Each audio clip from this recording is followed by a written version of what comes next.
Então, no número 38, uma bola de neve rola do telhado de um celeiro que possui uma inclinação de 40 graus, como mostrado na figura, e a extremidade do telhado está situada a 14 metros acima do solo, e a bola de neve possui velocidade de 7 metros por segundo quando abandona o telhado.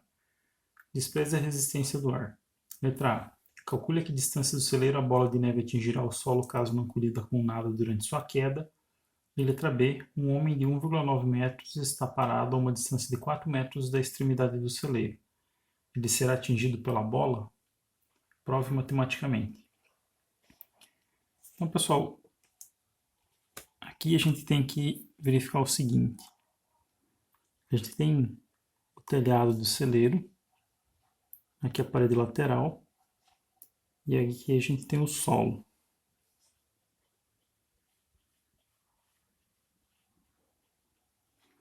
Então, na figura, a gente tem uma linha horizontal, e a gente sabe que esse ângulo aqui é o ângulo θ, que é de 40 graus. A velocidade da bola ela vai ser paralela à própria linha do telhado aqui. Eu vejo que aqui a gente tem duas retas que se encontram. Então a gente tem uma horizontal e outra que é oblíqua. E a gente sabe que esse ângulo aqui é θ. Consequentemente, esse outro ângulo aqui também é θ. Então a gente sabe que o ângulo entre o vetor velocidade da bola, que é paralelo a essa linha do próprio telhado, e a horizontal aqui vai ser θ. Então, se a gente continuar essa reta aqui, a gente tem que esse ângulo aqui também é θ. Então, com isso a gente pode decompor esse vetor velocidade inicial, tanto na direção horizontal quanto na direção vertical. Como a gente precisa saber a que distância essa bola cai, né? Então ela vai seguir uma trajetória e vai cair a uma certa distância, que eu vou chamar de ΔX, a letra A, né? A gente pode calcular essa distância pensando no seguinte. ΔX vai ser igual a velocidade em x vezes o tempo de queda da bola. Ela tem esse tempo de queda, não vai ser tão simples de calcular, porque a gente tem uma velocidade inicial da bola que é no sentido vertical também, né? Não só no sentido horizontal, mas também no sentido vertical. Isso é um pouco mais complicado do que se a gente tivesse, por exemplo, um lançamento horizontal, né? Em que a gente não teria a velocidade inicial da bola no eixo vertical. Para determinar essa velocidade no eixo x, fica fácil da gente fazer isso se a gente pensar no seguinte, né? A gente tem aqui uma linha horizontal, e a gente tem o vetor velocidade v0 obliquamente, sabendo que esse ângulo aqui é θ. Então, para a gente poder fazer a decomposição, basta a gente perceber que essa distância aqui vai ser igual a v0 vezes o seno de θ. Então, essa distância aqui vai ser v projetado na direção de y, que vai ser igual a v0 módulo do vetor vezes o seno de θ. E essa distância aqui vai ser Vx, ou V0x, né? Que vai ser V0 projetado na direção horizontal, que vai ser dado pelo cosseno do ângulo θ. Então, a velocidade em x, claro, ela vai entrar diretamente aqui no cálculo de ΔX, mas a velocidade em y ela vai entrar no cálculo do tempo de queda, né? Então, em primeiro lugar, a gente pode calcular que Vx vai ser V0 vezes o cosseno de θ, que vai me dar um resultado de 5,36 metros por segundo. Agora, para a gente poder determinar o tempo, a gente vai ter que fazer o seguinte. A gente vai ter que verificar que a gente sabe qual que é essa distância aqui, porque essa informação da altura do celeiro é dada. Ela é de 14 metros. Então, a gente pode pensar que ΔY vai ser igual à velocidade inicial em y vezes o tempo. mais a aceleração em y vezes o tempo ao quadrado dividido por 2. Eu vou adotar aqui um eixo y apontando verticalmente para baixo. Então eu posso dizer que minha aceleração em y ela vai ser simplesmente igual a mais g. Então vejam que aqui, como eu estou descendo também, eu tenho que o meu deslocamento ΔY vai ser igual a mais 14 metros. A velocidade em y a gente já verificou aqui que é simples de a gente determinar, é só V0 vezes o seno de θ. Então eu tenho que Vy vai ser igual a V0 vezes o seno de θ. E aí a gente pode substituir esses valores aqui nessa expressão. A gente vai obter a seguinte expressão, já substituindo os valores numéricos, né, porque para a gente poder resolver uma equação de segundo grau é mais fácil, né? Então a gente vai ficar com a equação passando o ΔY para o outro lado, né, que vai ser 4,9 t ao quadrado mais 4,5t menos 14 igual a zero. Então, resolvendo para as duas raízes, a gente vai obter uma que vai ser menos 2,21 segundos e uma segunda raiz que vai ser igual a 1,29 segundos. O que essas raízes significam, né? A raiz positiva vai ser o quê? Bem, o tempo é igual a zero nesse instante aqui. Conforme o tempo vai passando, essa bola vai caindo. Quando ela chega nessa posição aqui, né, que a gente impôs que ΔY é de 14 metros, né? Então é essa posição aqui. A gente tem, então, o tempo de 1,29 segundos. O que seria esse valor negativo? Vocês notarem aqui, a gente tem um arco de parábola.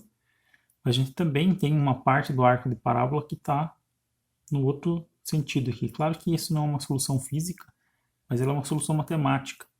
Então o que acontece é que, bem, é como se você tivesse feito um lançamento daqui de baixo, em algum momento antes de t igual a zero, a gente estaria nessa posição de 14 metros no eixo y que aponta para baixo, e esse tempo corresponderia justamente a esse valor de menos 2,21 segundos. E conforme vai passando o tempo vai ficando mais próximo de zero, até que eventualmente ele chega nessa posição, o tempo é igual a zero, e depois ele continua caindo, né? Talvez essa parábola aqui, ela com certeza não seria aqui o ponto de máximo dela, né? Em algum momento aqui atrás você teria um ponto de máximo virtual. Então, como essa não é uma solução física, a gente não vai se importar com ela, mas a solução positiva, então, vai ser aquela que vai permitir que eu calcule o ΔX. Então, o meu ΔX vai ser igual a V0 vezes o cosseno de θ, porque é a minha velocidade em x, né? Estou usando essa expressão aqui, só que substituindo os valores já, né? Então, a velocidade em x é V0 vezes o cosseno de θ, eu tenho que multiplicar pelo valor do tempo de queda. Então, o meu tempo de queda aqui vai ser esse 1,29 segundos que eu acabei de encontrar.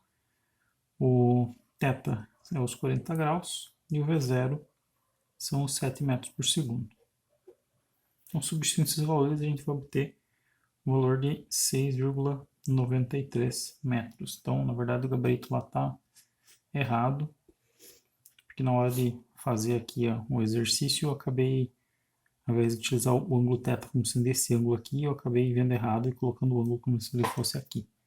Então, o gabarito lá está incorreto. Na B, a gente precisa determinar o seguinte. Um homem está numa posição aqui, cuja distância em relação à parede do celeiro é de 4 metros.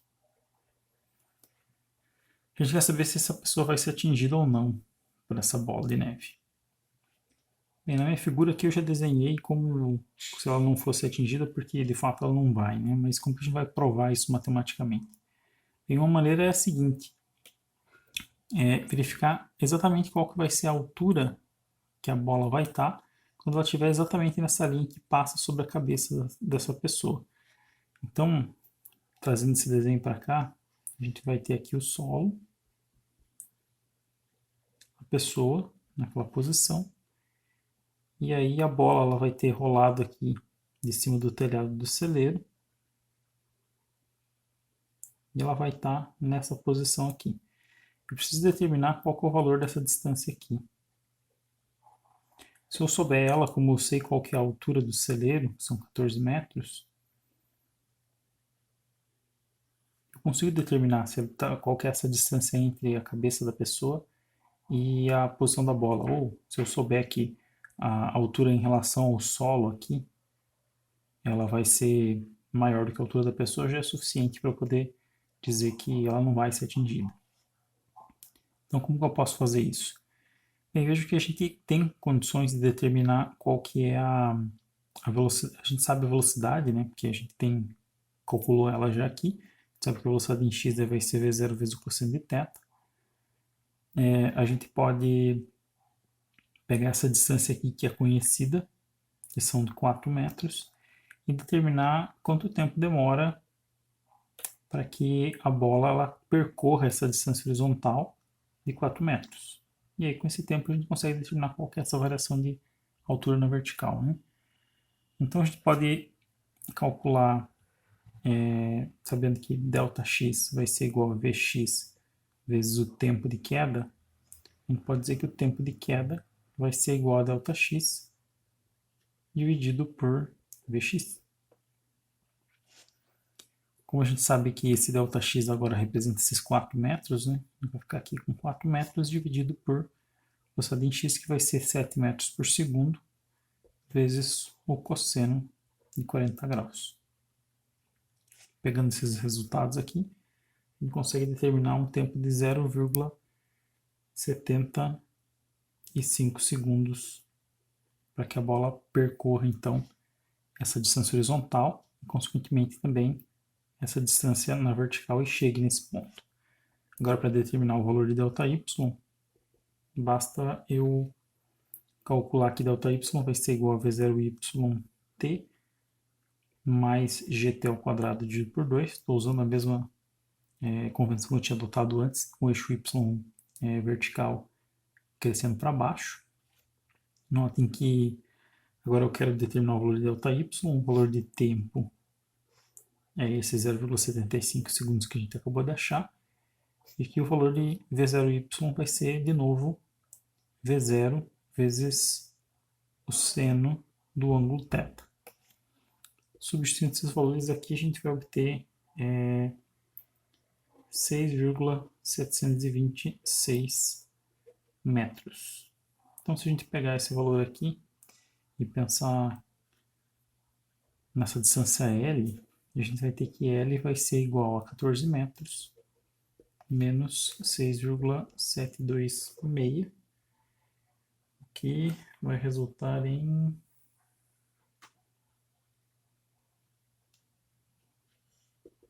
7,27 metros. Ou arredondando, a gente vai ficar com 7,3 metros.